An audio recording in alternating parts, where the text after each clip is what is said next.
Hello बच्चों, आप देख रहे हैं पीएमसी वीटीसी हिंदी चैनल। बच्चों, वीडियो देखने के बाद आपको क्या करना होगा यह मैं आपको बताती हूँ। बच्चों, आपको वीडियो देखने के बाद डिस्क्रिप्शन बॉक्स में इस वीडियो के घटक से संबंधित कुछ आसान प्रश्न दिए गए हैं, उन्हें आपको अपनी कॉपी में हल करना होगा। और साथ ही साथ में वीडियो के डिस्क्रिप्शन बॉक्स में वीडियो से संबंधित एक छोटा सा गूगल फॉर्म दिया गया है, जिसकी लिंक आपको दिया है। आप अपने मतों के द्वारा हमें बताइए कि आपको वीडियो कैसा लगा। और साथ ही में बच्चों, आपको बीएमसी वीटीसी हिंदी चैनल को लाइक एंड सब्सक्राइब करना बिल्कुल ना भूलें, जिससे कि आपको हमारे सभी नए वीडियो की जानकारी प्राप्त हो जाएगी।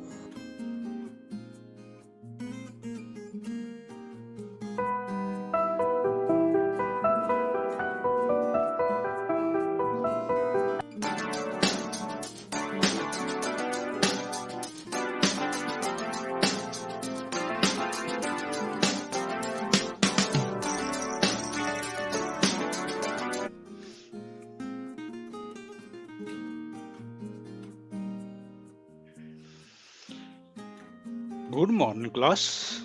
नमस्कार बच्चों।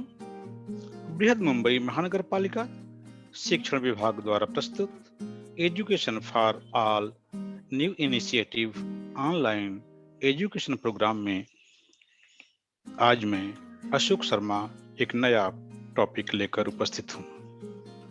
कक्षा 8वीं के लिए मातृभाषा हिंदी के व्याकरण के साथ हूँ मैं आया हूँ। आज का घटक है शब्द भेद। शब्द भेद में आपको विशेषण तथा क्रिया के बारे में बताया जाएगा। इसके पहले मैंने आपको संज्ञा तथा सर्वनाम के बारे में बताया था। तो शब्द भेद पहले हम शब्द भेद शब्द पाते हैं। शब्द क्या होते हैं? शब्द किसे कहते हैं? एक या एक से अधिक वर्ण से बने अर्थपूर्ण शब्द को शब्द कहते हैं बच्चों। अर्थपूर्ण समूह को शब्द कहते हैं। जैसे हम, इसमें ह और म, हम, आप, हमारा, इसी प्रकार से बने हर एक वर्ण के शब्द समूह कहलाते हैं। जैसे आकाश, पृथ्वी, कक्षा, नदी, तालाब, वातावरण, उठना, बैठना, पढ़ना, लिखना। बच्चों, आप कहेंगे कि वर्ण किसे कहते हैं? ये छोटे शब्द वर्णों से बने हैं, तो वर्ण किसे कहते हैं? वर्ण बच्चों ध्वनि का प्राथमिक लिखित स्वरूप वर्ण कहलाता है। ध्वनि का प्राथमिक लिखित स्वरूप वर्ण कहलाता है। वर्ण दो तरह के होते हैं, जैसा कि आपको बताया गया होगा, पढ़ाया गया होगा। स्वर और व्यंजन। स्वर वर्ण अ, आ, इ, उ, ए, ऐ, ओ, औ, अं, अः, ये स्वर व्यंजन कहलाते हैं।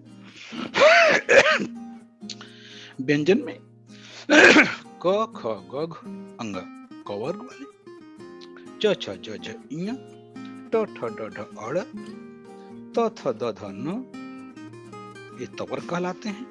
प, फ, ब, भ, म, पवर कहलाते हैं। ये इसकी जानकारी आपको पहले से है। अब बच्चों, शब्द भेद क्या है? शब्दों के प्रकार कैसे हैं? शब्द अनेक प्रकार के शब्दों के भेद अनेक आधार पर होते हैं। पहला जैसे देखते हैं, हिंदी शब्दों में वर्गीकरण के 4 आधार हैं। उत्पत्ति या स्रोत के आधार पर या इतिहास के आधार पर पहला है। इसमें 5 आते हैं। तत्सम शब्द, तत्भव शब्द, देशज शब्द, विदेशज शब्द और संकर शब्द। व्युत्पत्ति के आधार पर या रचना के आधार पर रूढ़ शब्द, यौगिक शब्द, योग रूढ़ शब्द। बच्चों, तत्सम शब्द क्या होते हैं, जरा इसके बारे में जरा जान लीजिए। जो शब्द सीधे संस्कृत भाषा से हिंदी भाषा में आए हैं, तत्सम शब्द कहलाते हैं। जैसे सूर्य, नदी, आकाश, ये तत्सम शब्द हैं। इसके बाद तद्भव शब्द आते हैं। तद्भव शब्द बच्चों, जो शब्द बदलने के बाद संस्कृत से आए हैं, संस्कृत से आकर बदल गए हैं। जैसे आग, अग्नि जो है तत्सम शब्द है, आग। हाथ, है? रात, सूरज, ये तत्सम शब्द कहलाते हैं। इसके बाद तीसरा है बच्चों देशज शब्द या देशी शब्द, जो शब्द क्षेत्रीय प्रभाव के कारण परिस्थिति और आवश्यकता अनुसार बनकर प्रचलित हो गए हैं, देशज शब्द कहलाते हैं। जैसे पगड़ी, गाड़ी, थैला, पेट, फटाफट, ये जो शब्द हैं देशज या देशी शब्द, खाटी देशी शब्द कहलाते हैं। विदेशज या कुछ बच्चों हमारे यहाँ विदेश से कुछ लोग आए, इस्लाम वाले आए, तुर्की से आए, यूनान से आए, हर जगह से आए, वे अपनी भाषा लेकर आए और उन शब्दों का, उनकी भाषा के शब्दों का प्रयोग हमारी हिंदी भाषा में धड़ल्ले से हो रहा है। इसी शब्दों को विदेशी या विदेशी शब्द कहते हैं। जैसे स्कूल, अनार, आम, कैंची, अचार, पुलिस, रिक्शा, ये सब विदेशी शब्द है बच्चों। हम इसका उपयोग धड़ल्ले से कर रहे हैं। अंग्रेजी से कुछ शब्द आए हैं, बहुत शब्द आए हैं। College, pencil, radio, television, doctor, letter, box, pen, machine, cigarette, cycle. इसी तरह बच्चों फारसी से भी शब्द आए हैं। देखते हैं, अनार, चश्मा, चश्मा ये फारसी शब्द है। जमींदार फारसी शब्द है। दुकान फारसी शब्द है। दरबार, नमक, नमूना, बीमार, बर्फ, जिसको आप बर्फ बोलते हैं, फारसी शब्द है। रुमाल, आदमी, चुगलखोर, गंदगी, चापलूसी, ये सब फारसी शब्द है बच्चों। अरबी शब्द कुछ हैं, औलाद, अमीर, कत्ल, कलम, कानून, खत, फकीर, रिश्वत, औरत, कैदी, मालिक, गरीब, ये अरबी शब्द हैं। तुर्की से भी शब्द आए हैं बच्चों। कुछ शब्द हम बड़े धड़ल्ले से उपयोग करते हैं। कैंची, चाकू, तोप, बारूद, लाश, दरोगा, बहादुर, ये सब शब्द जो हैं तुर्की से आए, तुर्किस्ट हैं। कुछ शब्द पुर्तगाल से आए हैं। पुर्तगाल के लोग भी हमारे देश में आए थे। पुर्तगाली लोग गोवा में आए थे पहले, आपको पता होगा, इतिहास में पढ़ते होंगे आप। अचार, आलपिन, कारतूस, गमला, चाबी, तिजोरी, तौलिया, फीता, साबुन, तंबाकू, कॉफी, ये सब बच्चों पुर्तगाली शब्द हैं। अधिक कुछ शब्द हमें चीन से भी मिले हैं। तूफान, लीची, चाय, पटाखा, ये सब शब्द चीन से हैं। इसी प्रकार यूनान से आए हैं जब कुछ शब्द, जापान से भी आए हैं और डच से भी आए हैं। इन शब्दों को बच्चों विदेशज या विदेशी या आगत शब्द कहते हैं। दूसरा है बच्चों व्युत्पत्ति के आधार पर, रचना के आधार पर शब्द। इसमें पहला है रूढ़ शब्द। रूढ़ शब्द क्या होता है? जो शब्द संस्कृत भाषा से सीधा, उसमें कोई मिलावट नहीं, सीधे सीधे आया है, रूढ़ शब्द का। जल जैसे होगा, जल, पृथ्वी, ये रूढ़ शब्द है। यौगिक शब्द क्या कहलाते हैं? जो दो शब्द मिलके बनते हैं, यौगिक शब्द कहलाते हैं। जैसे देवालय, राजपुरुष, देवालय में देव धन आलय, राजपुरुष में राजधन पुरुष, देवदूत में देवधन दूत। इसी तरह तीसरा शब्द है योग रूढ़ शब्द। जो शब्द यौगिक होते हैं पर किसी विशेष अर्थ को प्रकट कर योग रूढ़ कहलाते हैं। जैसे पंकज, दशानन। पंकज, पंकज अर्थात कीचड़ में उत्पन्न होने वाला, सामान्य अर्थ में प्रचित न होकर कमल के अर्थ में रूढ़ हो गया है। अतः पंकज शब्द जो है योग रूढ़ है। इसके बाद है बच्चों, आते हैं रूप के आधार पर या व्याकरणिक विवेचन के आधार पर विकारी शब्द आते हैं और विकारी शब्द आते हैं। विकारी शब्द क्या होते हैं? जिस प्रयोग करते समय जिनका रूप बदलता, परिवर्तन नहीं होता है, रूप परिवर्तित नहीं होता है, वो विकारी शब्द कहलाते हैं। नहीं, जिसका रूप परिवर्तित होता है वह विकारी शब्द कहलाते हैं। जैसे कुत्ता, कुत्ता लिखते हैं, कहीं कुत्ते हो जाता है, कहीं कुत्तो हो जाता है ना। कहीं अच्छा है तो अच्छे हो जाता है, खाता है कहीं खाता, कहीं खाती हो जाता है, कहीं खाते हो जाता है। ये विकारी शब्द है। अविकारी शब्द वो कहलाते हैं जिनमें कोई परिवर्तन नहीं होता, हम चाहकर भी कोई परिवर्तन नहीं कर सकते। जैसे ये शब्द हैं यहाँ, किंतु, परंतु, नित्य, और, ये सब विकारी अविकारी शब्द हैं। अर्थ के आधार पर चौथा है बच्चों, एकार्थी शब्द हैं, अनेकार्थी शब्द हैं, समानार्थी शब्द हैं, विलोमार्थी शब्द हैं। एकार्थी शब्द क्या है? जिसका केवल एक अर्थ होता है, दूध। दूध जानते हैं, एक अर्थ वाला शब्द है। अनेकार्थी, कुछ शब्द ऐसे हैं बच्चों जिसके अनेक अर्थ होते हैं, उसको अनेकार्थी शब्द कहते हैं। जैसे काल, काल को हम समय के रूप में भी मानते हैं, और काल को मृत्यु के रूप में भी मानते हैं, और काल को कहते हैं काल आ गया, मतलब यमराज को रूप में मानते हैं। यह काल जो है अनेकार्थी शब्द है। इसी तरह लक्ष्य जो है उद्देश्य, निशान, अनेकार्थी शब्द है।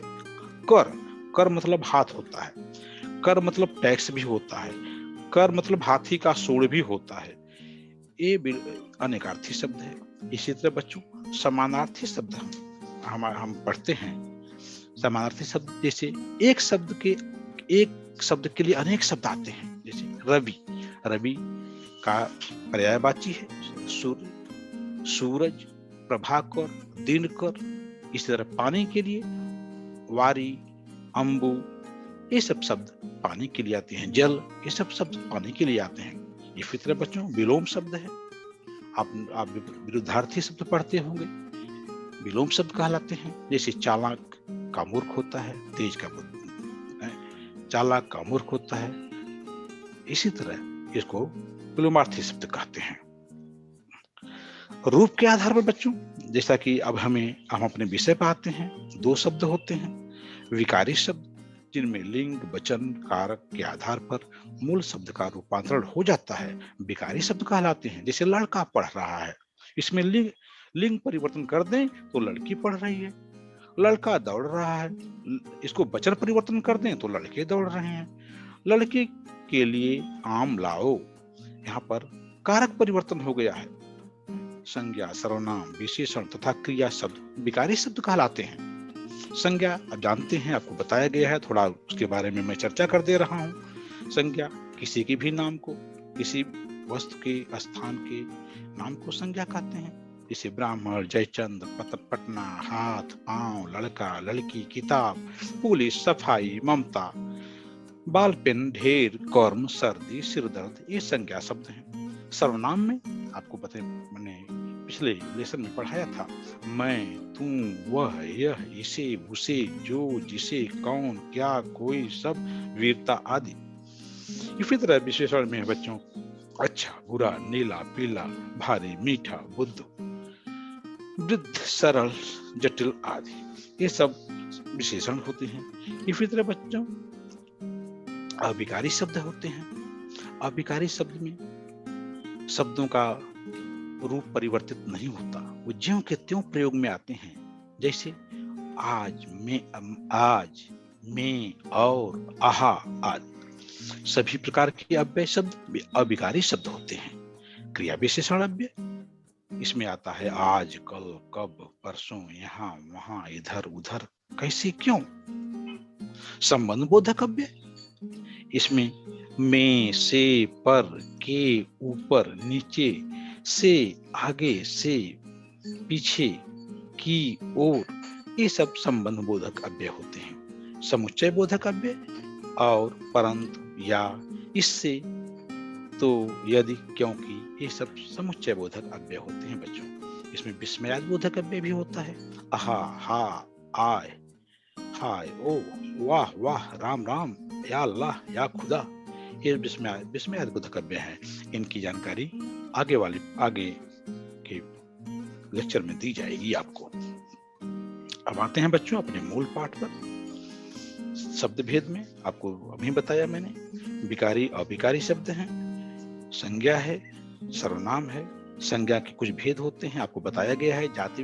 जातिवाचक संज्ञा, व्यक्तिवाचक संज्ञा, भाववाचक संज्ञा, द्रव्यवाचक संज्ञा, समूहवाचक संज्ञा। इसी तरह सर्वनाम में है पुरुषवाचक, अनिश्चयवाचक, निश्चयवाचक, अनिश्चयवाचक, निजवाचक, प्रश्नवाचक, संबोधन, संबंधवाचक, ये सर्वनाम होते हैं।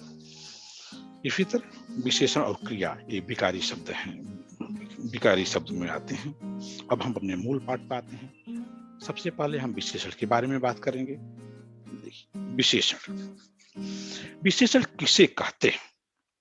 जो शब्द संज्ञा या सर्वनाम की विशेषता बताते हैं उन्हें विशेषण कहते हैं। संज्ञा सर्वनाम, जैसे यहाँ पर हमने उदाहरण दिया है, काला घोड़ा। इसमें काला जो है विशेषण है, घोड़ा जो संज्ञा है इसकी विशेषता बतला रहा है। कैसा घोड़ा? काला घोड़ा। विशाल हिमालय, हिमालय की विशेषता है बच्चों। कैसा हिमालय? विशाल हिमालय। बुद्धिमान बालक, कैसा बालक? बुद्धिमान बालक। यह है, इसे विशेषण कहते हैं बच्चों। विशेषण के भेद अब आइए कहते हैं, कितने प्रकार के होते हैं विशेषण? विशेषण 4 प्रकार के होते हैं। गुणवाचक विशेषण, संख्यावाचक विशेषण, परिमाणवाचक विशेषण, सार्वनामिक विशेषण। अब हम गुणवाचक विशेषण के बारे में पढ़ेंगे। जिस विशेषण से संज्ञा अथवा सर्वनाम के गुण, दोष, रूप, रंग, आकार, काल, दशा, अवस्था, स्थिति आदि की विशेषता का बोध होता है उसे गुणवाचक विशेषण कहते हैं। जैसे मोहन अच्छा लड़का है, तुम्हारी कमीज लाल है, वह ऊंची मीनार है। इन वाक्यों में शब्द अच्छा, लाल और ऊंची क्रमशः मोहन, कमीज और मीनार के गुण सूचित करते हैं, इसलिए ये गुणवाचक विशेषण है। बच्चों, गुणवाचक विशेषण समझ गए होंगे आप। गुण का है, इसमें गुणों की बातें होती हैं। अब दूसरा है बच्चों संख्यावाचक विशेषण। जिस विशेषण से वस्तुओं की संख्या का बोध होता है उसे संख्यावाचक विशेषण कहते हैं। जैसे वाक्य है पहला, कक्षा से 2 लड़के बाहर गए। निश्चित संख्या है बच्चों, 2 लड़के गए। समारोह में अनेक छात्र उपस्थित थे। यहाँ पर अनेक जो है संख्यावाचक विशेषण है।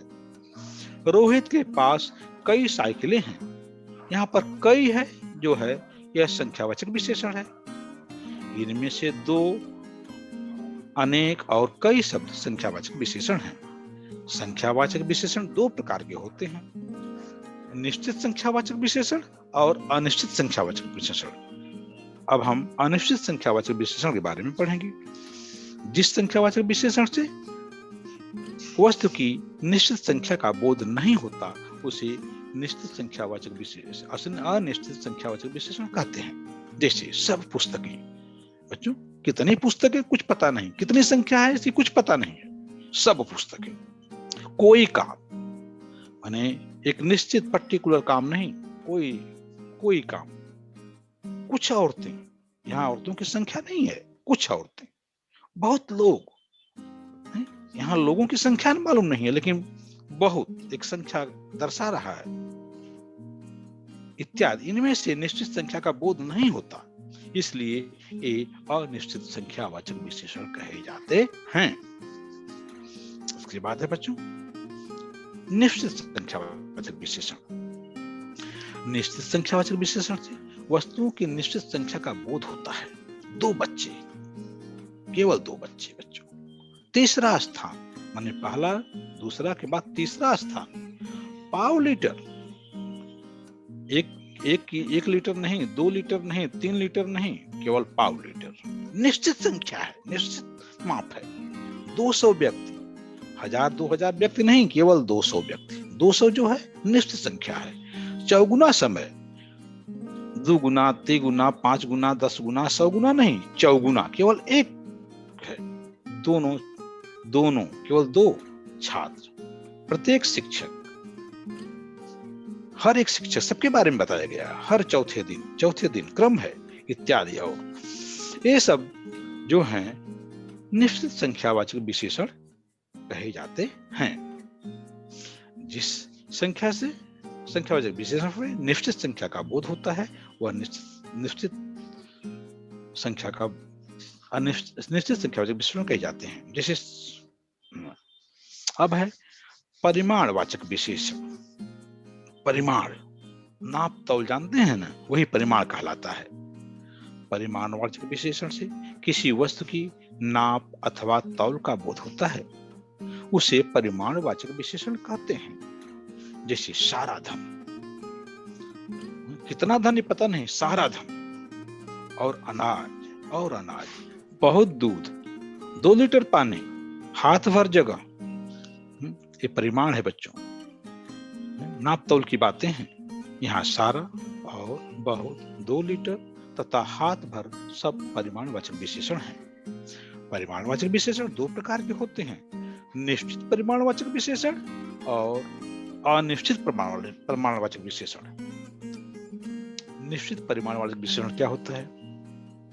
जिस विशेषण से किसी वस्तु की निश्चित परिमाण का बोध होता है उसे निश्चित परिमाणवाचक विशेषण कहते हैं। जैसे 2 लीटर निश्चित परिमाण है, इसकी नाप तौल 2 लीटर केवल है। 3 मीटर कपड़ा, 4-5 मीटर नहीं, केवल 3 मीटर कपड़ा। 4 किलोग्राम शक्कर, 10-20 किलोग्राम नहीं, केवल 4 किलोग्राम शक्कर। इसको बोलते हैं बच्चों निश्चित परिमाणवाचक विशेषण। इसके बाद है अनिश्चित परिमाणवाचक विशेषण। जिस विशेषण से किसी वस्तु की निश्चित परिमाण का बोध नहीं होता उसे अनिश्चित परिमाणवाचक विशेषण कहते हैं। जैसे सब अनाज, बहुत तेज, अधिक धान, कुछ दूध, अधूरा काम और शक्कर। इसमें किसी मात्रा का ज्ञान नहीं है, बहुत, अधिक, कुछ, ये सब अनिश्चित परिमाणवाचक विशेषण कहलाते हैं। इसके अलावा बच्चों कुछ होते हैं सार्वनामिक विशेषण। जो सर्वनाम किसी संज्ञा के पहले आकर उसकी विशेषता बताते हैं उसे सार्वनामिक विशेषण कहते हैं। जैसे यह मकान, देखिए मकान संज्ञा है, लेकिन यह जो है सर्वनाम है, ये इसके पहले इसकी विशेषता बता रहा है, यह मकान। वह लड़का, वह सर्वनाम है, लड़का संज्ञा है, ये सर्वनाम लड़की की विशेषता बता रहा है, यहाँ पर सर्वनामिक विशेषण है। कोई आदमी संज्ञा है, कोई है, ये सर्वनाम है, कोई आदमी की विशेषता बता रहा है, कोई। ऐसा व्यक्ति, ऐसा सर्वनाम, व्यक्ति संज्ञा, ऐसा व्यक्ति। जैसा देश संज्ञा है, जैसा सर्वनाम है। वेश, वैसा सर्वनाम, वेश संज्ञा, इसकी विशेषता बता रहा है। इसको बोलते हैं सार्वनामिक विशेषण। क्या बोलते हैं बच्चों? सार्वनामिक विशेषण। इस तरह हम विशेषण के भेद, विशेषण किसे कहते हैं, विशेषण कितने प्रकार का होता है, इसके बारे में हमने चर्चा किया। विशेषण किसे कहते हैं? जो शब्द संज्ञा और सर्वनाम की विशेषता बतलाते हैं वह विशेषण कहलाते हैं। विशेषण कितने प्रकार के होते हैं? 4 प्रकार के होते हैं। गुणवाचक विशेषण, संख्यावाचक विशेषण, परिमाणवाचक विशेषण और सार्वनामिक विशेषण, ये 4 तरह के। और संख्यावाचक में 2 होते हैं, निश्चित संख्यावाचक विशेषण और निश्चित संख्यावाचक विशेषण। इसी तरह परिमाणवाचक में भी 2 होते हैं, निश्चित परिमाणवाचक विशेषण और निश्चित परिमाणवाचक विशेषण। इस तरह बच्चों हम विशेषण सीखें। अब हम क्रिया के बारे में बात करेंगे। क्रिया किसे कहते हैं भले बच्चों? होता है क्रिया किसे कहते हैं? जिस शब्द से कुछ करने का बोध होता है उसे क्रिया कहते हैं। ऐसा जो शब्द जो है जिससे कुछ करने का, कुछ काम का, कार्य का बोध होता है उसे क्रिया कहते हैं। जैसे पढ़ना, लिखना, आना, जाना, उठना, बैठना, खेलना, पढ़ना, ये सब क्या है? कार्य हैं। इन शब्दों से एक कार्य का बोध हो रहा है, इसे क्रिया कहते हैं बच्चों। बहुत सारे ढेर सारे क्रियाएं हैं, आपको पढ़ाई जाएगी, आप पढ़ते होंगे। जो भी काम करते हैं उसमें क्रिया आती ही आती है। कोई भी काम ले लीजिए, कर्म के आधार पर क्रिया के भेद होते हैं। कर्म के आधार पर क्रिया होती है बच्चों, सकर्मक क्रिया, अकर्मक क्रिया। और उत्पत्ति के आधार पर क्रिया के भेद हैं, संयुक्त क्रिया और प्रणर्थक क्रिया। अब हम पढ़ेंगे सकर्मक क्रिया क्या होती है। जिस क्रिया का फल कर्ता से निकलकर किसी दूसरी वस्तु पर पड़ता है उसे सकर्मक क्रिया कहते हैं। सकर्मक क्रिया किसे कहते हैं? जिस क्रिया का फल कर्ता से निकलकर किसी दूसरी वस्तु पर पड़ता है उसे सकर्मक क्रिया कहते हैं। जैसे डाकिया पत्र लाया, डाकिया लाया, क्या लाया? पत्र लाया। इस वाक्य में लाया क्रिया का फल कर्ता डाकिया से निकलकर पत्र पर पड़ता है, इसलिए लाया सकर्मक क्रिया है। इसी तरह और उदाहरण में देता हूं, लड़का साइकिल चलाता है। लड़का साइकिल लड़का करता है, क्या चलाता है? साइकिल। साइकिल कर्म है,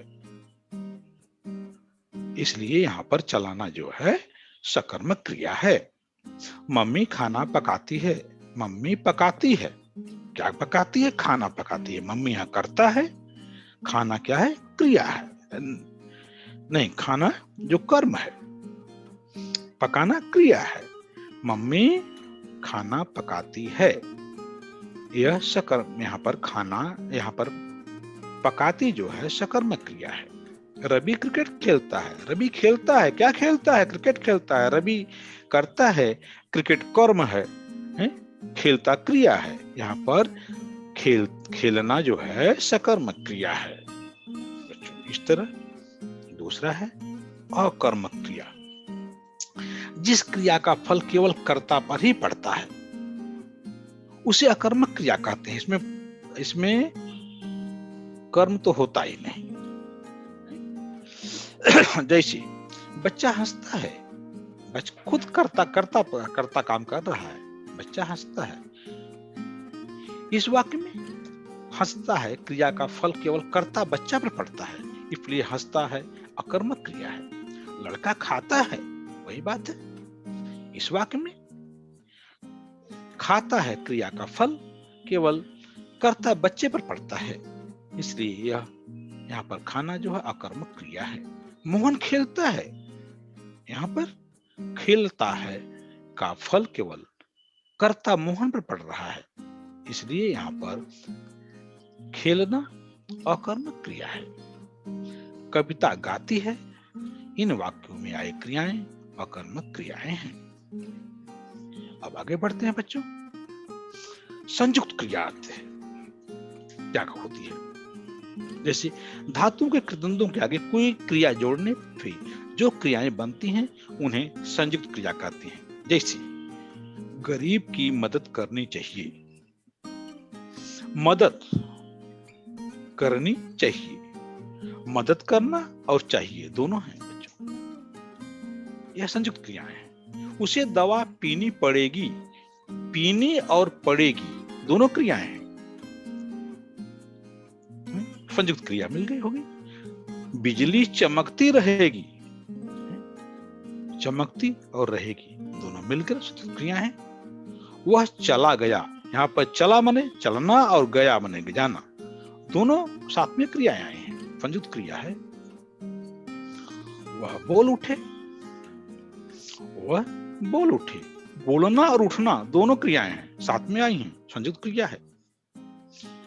यहाँ करनी चाहिए, पीनी पड़ेगी, चमकती रहेगी, चला गया, बोल उठे, संयुक्त ही आए हैं, मिलकर आए हैं।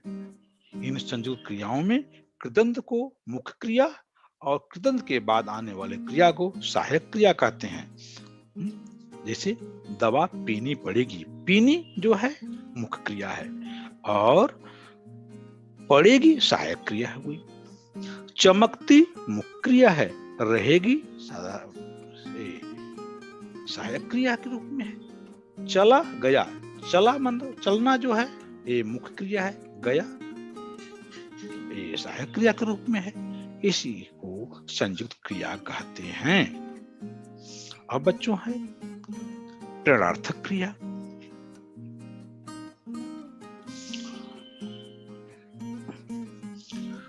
यह क्रियाएं दो प्रकार के होती हैं, जैसे पढ़ से पढ़ा और पढ़वाना। पढ़ना से पढ़ा और पढ़वाना, इन धातुओं में पढ़ना और पढ़वाना क्रियाएं बनती हैं। इन धातुओं से पढ़ना और पढ़वाना क्रियाएं बनती हैं। जिस क्रिया से यह पता चले कि कर्ता स्वयं क्रिया नहीं कर रहा है, बल्कि क्रिया करने के लिए वह किसी अन्य को प्रेरित कर रहा है, वह प्रेरणार्थक क्रिया कहलाती है। जिस क्रिया से यह पता चले कि कर्ता स्वयं क्रिया नहीं कर रहा है, वह किसी दूसरे से काम करवा रहा है, क्रिया करवा रहा है, वहां प्रेरणार्थक क्रिया होती है। जैसे बच्चों शिक्षक ने छात्रा से पत्र लिखवाया, यहाँ शिक्षक नहीं लिख रहा, छात्रा से लिखवा रहा है, तो लिखवाया जो है प्रेरणार्थक क्रिया है। वाक्य में क्रिया के लिखवाया रूप से स्पष्ट होता है कि छात्र ने लिखने की क्रिया शिक्षक की प्रेरणा से की है, इसलिए लिखवाया प्रेरणार्थक क्रिया है। यहाँ शिक्षक प्रेरक करता और छात्र प्रेरित करता है, दोनों करता है, एक प्रेरक है और दूसरा प्रेरित है। मूल क्रिया दो प्रकार की प्रेरणार्थक क्रियाएं बनती हैं। मूल क्रिया से दो प्रकार की प्रेरणार्थक क्रियाएं बनती हैं। जैसे आपको उदाहरण दे रहा हूं, यहाँ पर घर बनता है, प्रथम प्रेरणार्थक क्रिया है राजगीर घर बनाता है। द्वितीय प्रेरणार्थक क्रिया सेठ जी राजगीर से घर बनवाते हैं। इसी तरह मूल क्रिया उठना है, प्रथम प्रेरणार्थक उठाना और उठवाना। दो तरह की प्रेरणार्थक क्रियाएं हैं। उठना तो मूल क्रिया है, इसे उठाना और उठवाना। गिरना मूल क्रिया है, गिराना और गिरवाना। गिराना।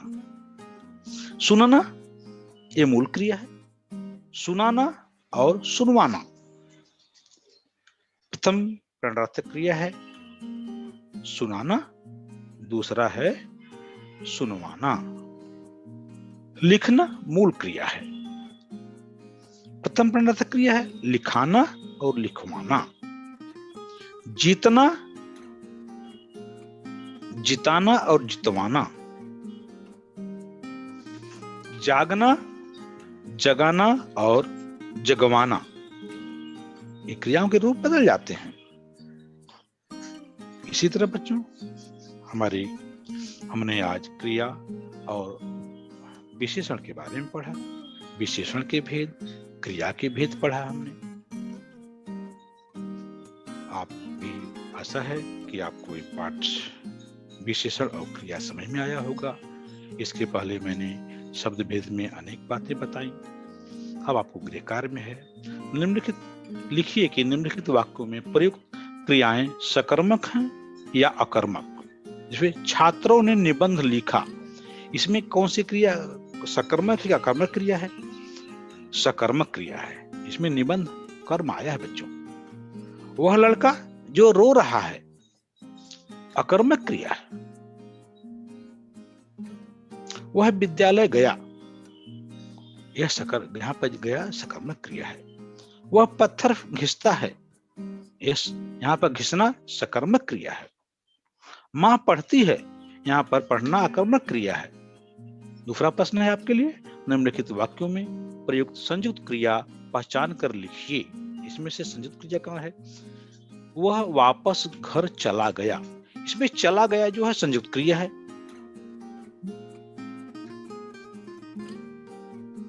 इसके बाद है उसने मेरा निमंत्रण स्वीकार किया।